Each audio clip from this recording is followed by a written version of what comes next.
Hey everybody, Dirili here. Thank you so much for joining me for another episode of Hakuouki, the fan disk material from, I gotta think of what else to say in the beginnings of these, because I don't really want to say stories of the Shinsengumi, the extras or something. I don't know. I'll think about that. Or if you all have any input on what I should call these videos, let me know. Anyway, let's go ahead and continue on here. We're, doing this little extra story and getting to know everybody again. So right now we've been sent to look for Heisuke. You can just sit back, relax, and let me read you a story. My guilty conscience wouldn't let me say no whenever people asked me to do something for them, but this time I kind of regretted saying yes so quickly. Why? To voluntarily approach Hijikata's room was something very few of the men of Shinsengumi dared to do, but I'm no man. I thought I was supposed to get Heisuke first. Oh well, I guess Hijikata's closer. Maybe I should start with checking on Heisuke first. Perhaps Hijikata would emerge from his room on his own in the meantime. Oh, I wouldn't count on it. Holding on to that one small hope, I turned and headed toward Heisuke's room. Heisuke, are you there? No answer? More ellipses? Heisuke? I'm coming in. I'm gonna walk in on him sleeping. It's time for I slid the door open and blinked. Oh, so cute. I'm not a Heisuke fan, but that is adorable. Heisuke? There he was, sound asleep, and completely wrapped around his futon, hair and clothing askew. He looked so happy that I didn't want to wake him, but I knew I had to. Hey, Heisuke, you need to wake up. It's time for breakfast. This was Heisuke Todo, captain of the 8th Division. His face may have looked innocent, but he'd been given the title of captain for a reason. He was a really friendly guy, and even though he appeared to be young, he was still older than me. His skill with the sword was inspiring, especially at his age. It's time to get up. Everyone's waiting for you. Oh, shut up. I'm sleepy. Let me alone. But you can't stay in bed. I'm tired from being out all night on my rounds. Can't you just let me sleep? Just for today? What would the other captain say? I know you have to be really tired right now, but it's morning and... He finally looked up at me a little blearily, a frown creasing his forehead. Chizuru? Who'd you think it was? Yes?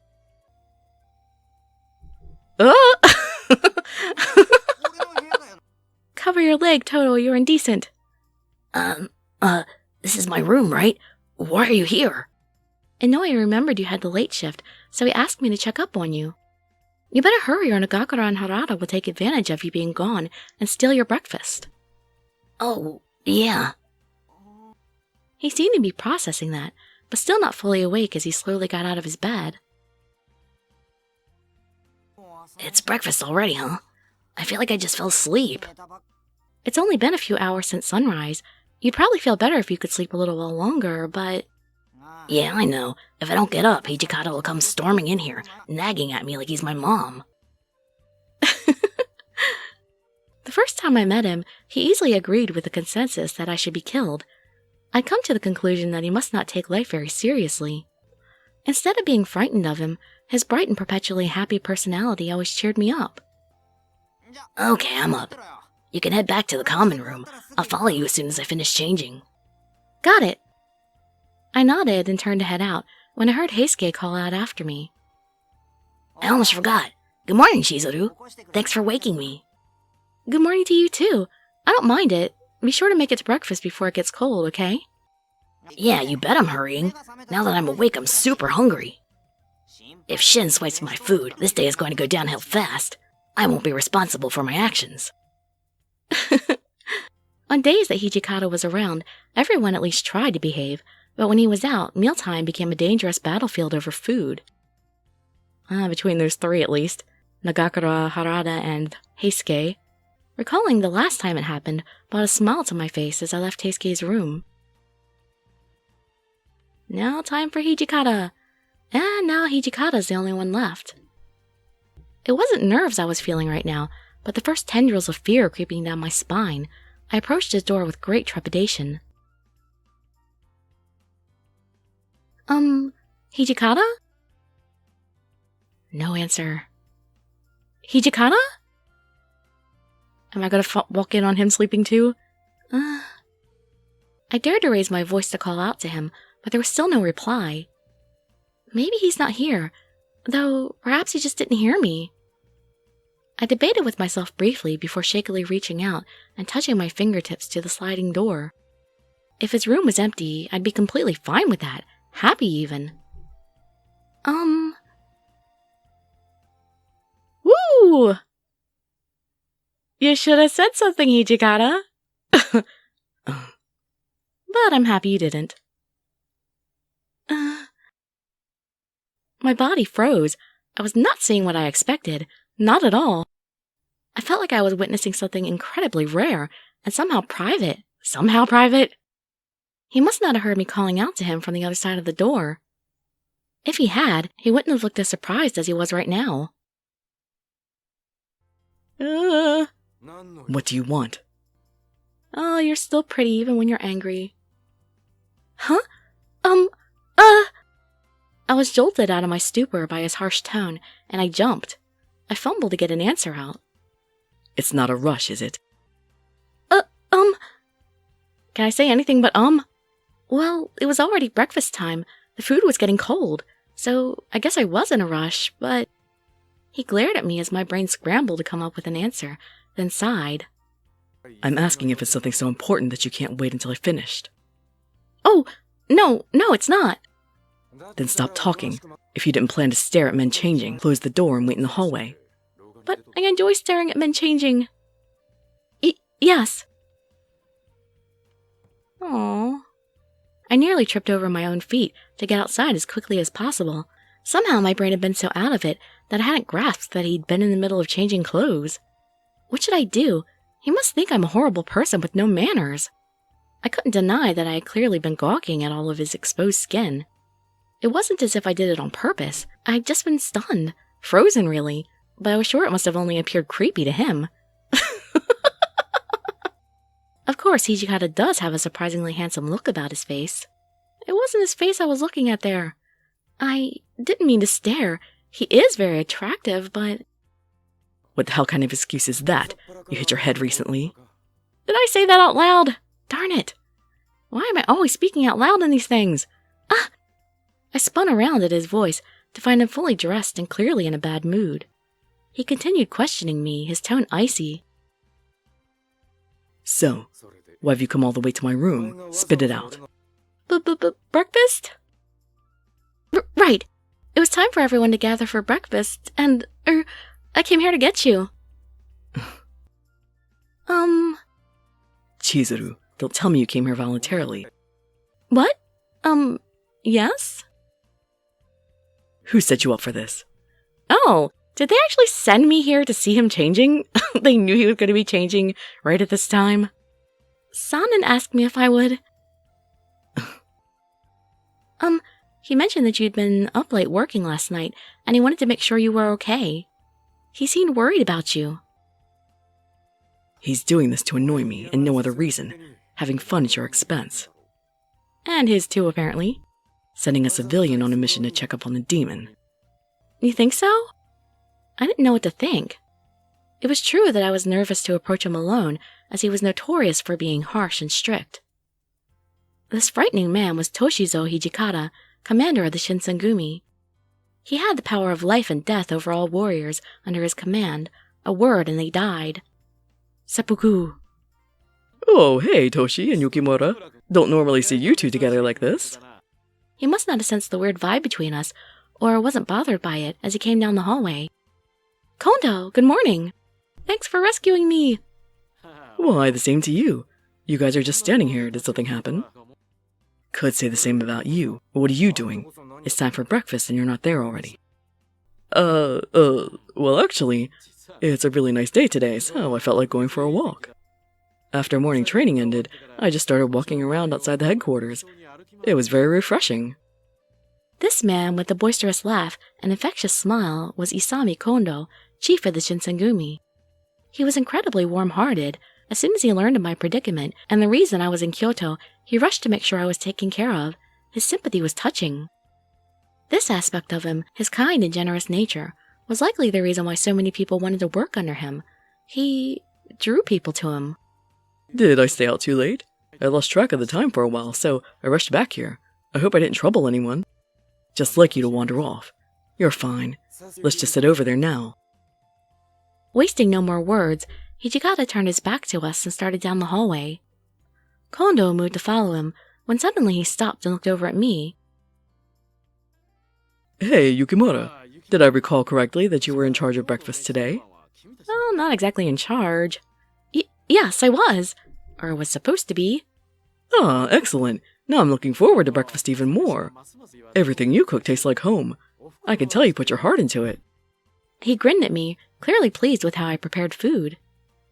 It was such a little thing, nothing to get a big head about, but it felt like he wasn't saying it just to be nice. His praise made me happy. I'm glad you came to stay with us. I feel lucky that I get to eat your delicious food. Oh no, it's no trouble. Some of the guys have no idea how to season correctly. Soji is the worst, don't you think? And it was him and Saito cooking. His food is rather, bold. Toshi's cooking is even worse. He's not allowed in the kitchen anymore, but man, the porridge he used to make way back in the day was... Hey, Kondo, shut it! I was wondering if he was close enough to hear that. Hijikata's command reverberated the walls, and Kondo shot up from his conspiratorial bend near my ear. You weren't whispering quietly enough. Oh, that's right. Everyone's waiting on us. We must hurry. I watched his back as he ran down the hallway, and I couldn't help giggling. I'm glad you've come to stay with us. Even if he was really just referring to the food, his kind words warmed my heart and pushed my worries away. Breakfast with all the hot guys. Oh, finally. What took you so long, Kondo? What, did you walk to the other end of Kyoto and back? Sorry about that. I didn't go very far, but on my walk I spotted a dandelion growing by the street. A dandelion? Seriously? I got so caught up in the fact that I'd seen proof that spring had come that I lost track of the time. He scratched his neck and chuckled awkwardly. All around him, the men were grinning wryly. Somehow, I'm not surprised. You can make it up to us by leading everyone in for breakfast, before the food gets cold. Of course. All right, everyone, enjoy this delicious food, and put your all into working hard for another day. With Kondo's cheerful little speech ended, breakfast finally started. After much ordeal. By the way, Colonel Sanan, heard that I made you worry unnecessarily this morning. But it truly was not unnecessary. Of course, I, as a dedicated member of the Shinsengumi, would be concerned about our commander, who has difficulties waking in the morning. Seriously? Hijikata has difficulties waking in the morning? I would never have guessed. I would think he's very punctual. Hijikata grinned wolfishly, while Sanan's glasses glinted in the light, hiding his eyes. I could almost see sparks flying between them. Some people would say that this was just the way they showed their friendship, but I wanted no part of it. Whoa, Chizuru, did Soji prepare the vegetables? I guess so. I guess he did half? I got as far as boiling them, and put the soy sauce on, but... Then Hajime tasted one and claimed I had made them too salty. It's not good for you, he said, so he grabbed them from me and washed it all off. Not enough, apparently. I only did what I must. The body cannot process an excess of salt. But you went too far. These taste like nothing. Oh. Keep your voice down, please. You're frightening Yukimura. So much had happened already this morning, and now this. I didn't know if I had the energy to make it through the rest of the day, let alone the weeks after this. But I couldn't leave. I had no choice but to live here with the Shinsengumi.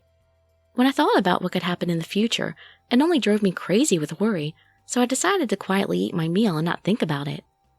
I had to do my best and hope things worked out. Right, this is nothing. I can do it. I can do it. Give me more. I don't want the scene to end yet. I'll head off now. I finished clearing breakfast and made sure the kitchen was clean. All I had to do now was be on standby until lunch. This was how my days usually passed. Oh, Yukimura, I'm sorry to trouble you, but would you mind staying behind for a little while? Do I get to see somebody else changing clothes? Huh? But Yes, you are correct. The captains, Hijikata, and I usually have our meetings with Kondo here after breakfast. wouldn't it be a problem if I was here during that time? I might hear something I shouldn't.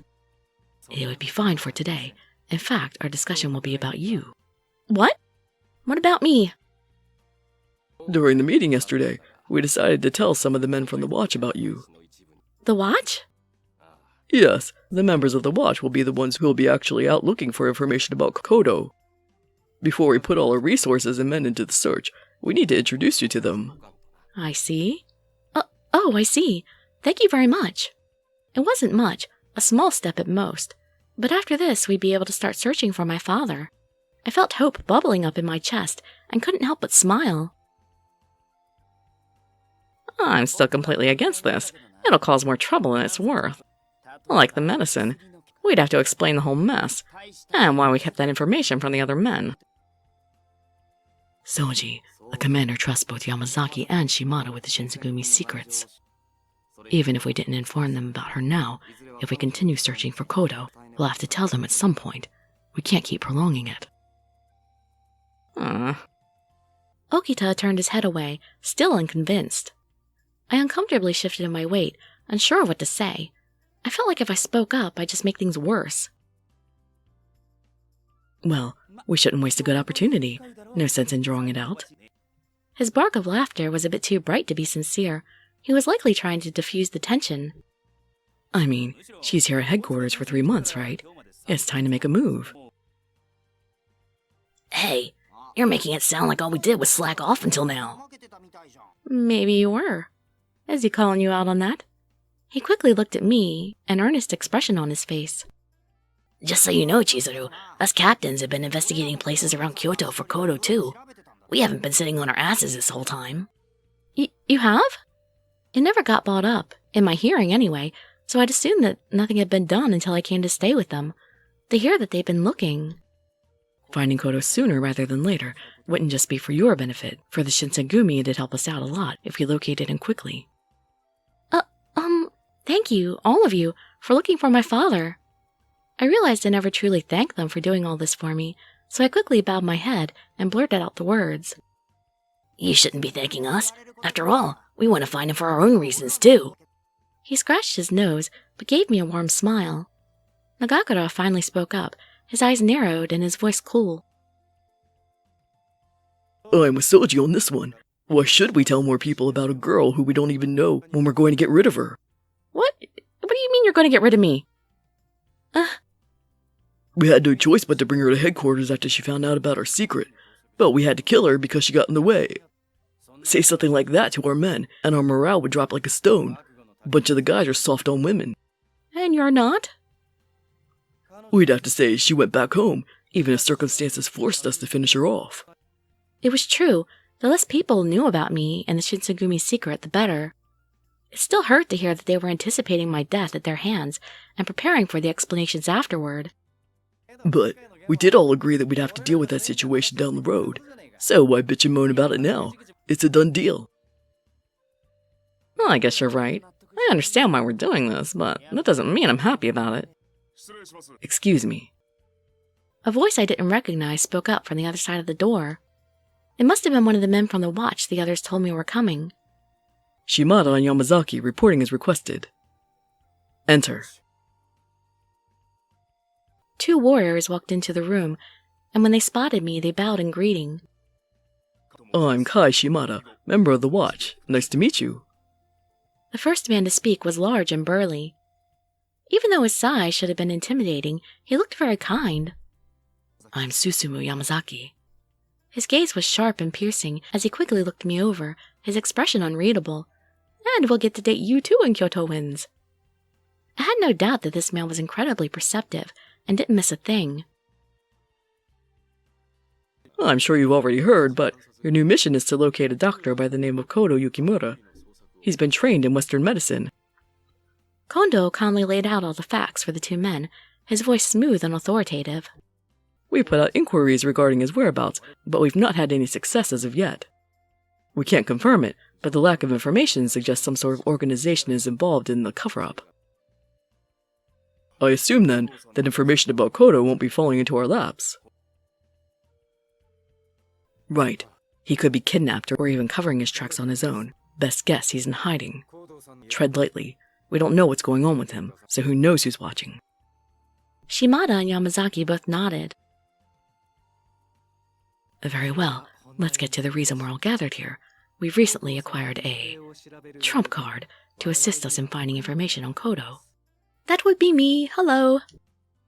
Yukimura, can you explain to them how you are connected to all this? Only a few words, please. He smiled encouragingly at me. I cleared my throat nervously and spoke. Hello, my name is Chizuru Yukimura. My father is Kodo Yukimura. Neither man said anything, but their surprise was nearly palpable. But why do you look so nervous? I was suddenly the focus of their complete attention. The urge to squirm under their scrutiny was strong, but I didn't dare move. This is top secret, but the Shinsengumi is searching for Kodo in connection to some confidential orders we received from the government. Perhaps I wasn't supposed to be there. I was afraid that hearing anything about this secret would get me in trouble, because they had expressly forbidden me from asking any questions. But Kondo continued speaking, making no motion to have me leave the room. We have hidden both her identity and gender to keep important information from falling into the wrong hands or ears. No one else must know. Understood, Chief. Does she know the full details of our orders? Hijikata brusquely shook his head. His eyes narrowed, and the commanding tone of his position entered his voice. She is not one of us, nor does she work for the shogunate. She doesn't need to know. At the end of it all, I was still just a temporary guest at headquarters until we learned information about my father. With the watch joining in on the search, it was possible that they would finally find something to lead us to him. As usual, they didn't really need me there. I couldn't even help, confined as I was to headquarters. All I could do was sit, wait, and feel increasingly guilty. I'm not worried, but I assume since Hijikata trusts you both, that you know better than to whisper this intel into the wrong ears. Secrecy is our highest priority. Yes, Colonel. We are grateful that the commander has faith in us. There is no doubt that we will carry out this mission successfully. Okita heaved a sigh in the face of Yamazaki's serious declaration. His eyes were dismissive as he stared at the other man. This is just freaking great. Anybody else think we're just creating more flunkies to blindly follow Hijikata? Or is it just me? Do not insult us or your superior with thinking any of the Watchers so foolish as to blindly give our loyalty. My respect for Commander Hijikata is genuine, that's all. His eyes narrowed, his icy look toward Okita just shy of a glare. Okita's sideways grin edged a little sharper, and everyone in the room could feel the sudden tension in the air. That's right, these two don't get along too well. I guess that was the start of it. Stop it, Soji. Don't needlessly start a fight inside the group. You too, Yamazaki, calm down. You mustn't speak back to the captain. It was as if they hadn't heard a word. They continued staring, neither breaking eye contact, neither giving an inch. Hijikata grimaced and rubbed his forehead as if it suddenly pained him. Chill out, guys. Meeting is over. Everyone get the hell out. You two from the watch, stay. I need to debrief you on what you should expect. As Hijikata commanded, all the captains said their goodbyes and filed out of the room. Inoue caught my eye and signaled that I should follow them, so I bowed and left as well. Only the leaders, Kondo, Hijikata, and Sanan, remained behind to speak to the watch. I had to admit I was curious about the top-secret orders, but knowing what I did already was what got me into this. I was glad I didn't have to know any more.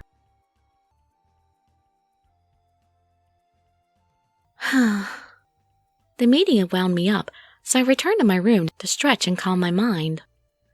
It really was for the best that I wasn't part of the discussion going on right then. The room and atmosphere had been slowly suffocating me under its weight, and I was more than glad to have left it. It's hard to believe we ate breakfast just a little while ago. What, you hungry again? I glanced at the position of the sun. Surprisingly, it was almost time for lunch. I think it's Harada's turn to prepare the food today. Warm and relaxed in the sunlight, I started daydreaming about what we might be eating later. Maybe we can go help him. What? A giant crash resounded, and I nearly jumped out of my skin.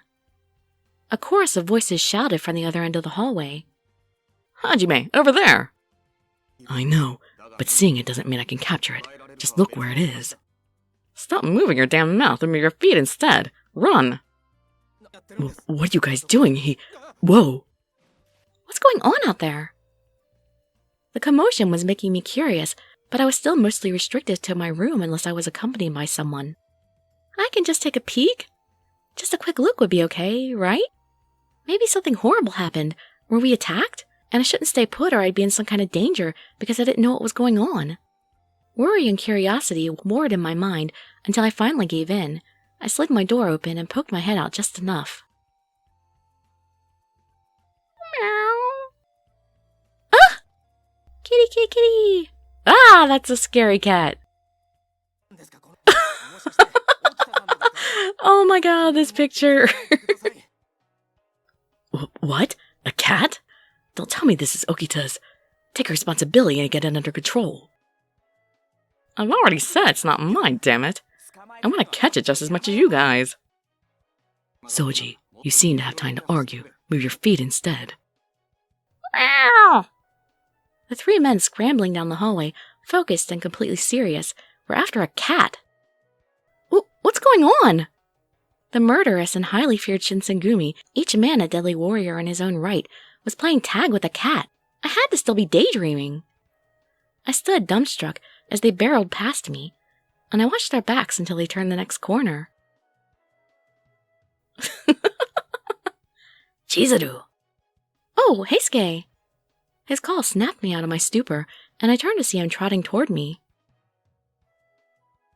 What was that all about? Why were they running after a cat? Did something happen? Well, it's kind of a long story. Do you have time right now? You're going to tell me that long story now? Sure. We need to figure out our plan of attack. Chizuru, we're going to borrow your room. For a plan of attack? Nagakura? He appeared out of nowhere, startling me, and disappeared into my room almost as quickly. Hey, that's kind of rude to go into a woman's room. Oh, good idea. And apparently this is going to go on for a little while. So, I'm going to end this video here, and we'll pick this up again soon. So, hope to see you in that next video or some of my other ones. And I'd be so grateful for any likes, comments, subscriptions, or shares with your friends to show some support. And I wish you all health, happiness, and safety. Dirili signing out. Bye-bye, everybody.